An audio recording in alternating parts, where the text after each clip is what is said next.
ومسق معصق هذا يقف يسكت ضيه إنه حوالها دولة ده على تعوين دولة ده حكم الوجود ده على رأي مس ينكر كده أفرت الجردينني هو أنت قال كيجا قالوا كلا تيجي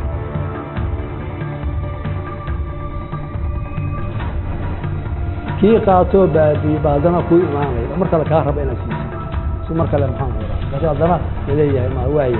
تحاول نوع أخريه أو نوع حماس صوده أو نوع أخريه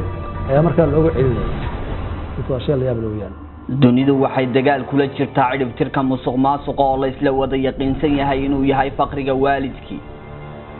haddii wadamada dunida ee Shiinuhu ka mid yahay aad aragtay maayo ku xigeen loo daldalayo musuqmaasuqa ku kacay oo aad maqasheen Malaysia ra'iisul wasaarihii hore xaaskiisa iyo qaar ka mid ah golihii xukuumaddiisa oo xabsiga loogu taxaabay falal musuqmaasuq iyo hanti dib looga soo celiyay Ethiopia saraakiil sarsare oo iyana fakad xadka Suudaan looga soo qabtay kiisas musuqmaasuq awgii halkani waa xamare maxaa ka dhacay shacabku se maxay kala socdaan ama ku og yihiin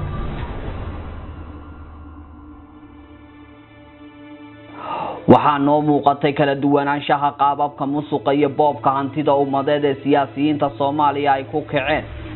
waxay ka fursan weyday baaxadda ay leeyihiin boobka iyo dhaca halkan ka dhacay waa Muqdisho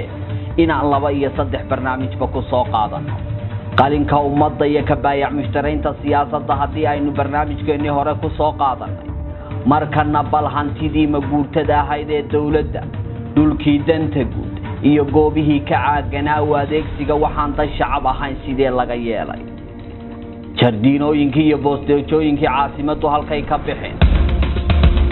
kaalmihii shidaalka ee dawladdu lahayd halkay ku dambeeyeen dhulkii xeebtii hore loogu yiqiin dimaaya mirita waaliid ee meedayana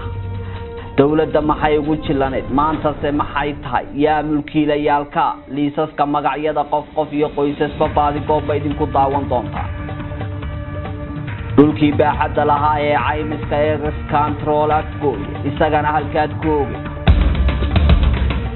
dhulkii xayndaabka madaarka Muqdisho wadadii jayga ee danyartii deganeed looga raray ammaanka madaarka dartiis maanta muxuu yahay yaa qaatay qaybsaday oo iska leh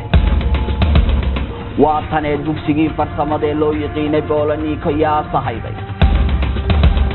baadigoob wuxuu idin hayaa cadaymo mugle iyo maragyadoodii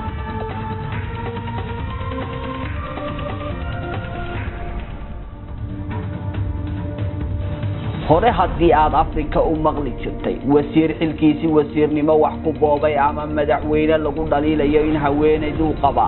kursiga talada dalka kula aramiso ama qayb ka tahay baadigoob wuxuu idin hayaa madaxweyne shacabku xukumayay kuwoodii danyarta ahaa ka kiciyay dhuldan guud ay degenaayeen ka dumiyay daarahay ka dhisteen ka soo saaray xeer madaxweyne oo dhulkaasi danguud dib loogu celinayo fulin dabadeedna dhulkaasi bad isagu qaatay waa madaxweyne barkii kalena marwadiisa ku tisay 10 boos iyo dheeraadna siiyay walaalihiisii la dhashay barkii hadhayo baaqiqiina u qaybiyay saaxiibadiisii xukuumadii u garwadeenka ka ahaa cadayma dheeri ayaanu adin haynaa way dhacdaa laakiin waqtigeeda iyo maalinteeda markii la gaaro waxa imaan doonta in dib loo soo celiyo ayna noqoto maalinta cadaaladda in lagu fuliyo cidii waxa sameeyay iyo cidii ayadana milkiyad ahaan u qaadatay haddii shacabka Soomaaliya hodantinimo iyo dawladnimo taaba ka shabahi weyn u qabaan siyaasiga Soomaaliya ee halkan xilka loo igmado wuxuu uga dhigan yahay mafaatiixda qasnadaha hodantinimada mar kale maalqabeeno horle iyo tijaarta siyaasaddu macaashiisay ay idinku daawan doontaan baadigoob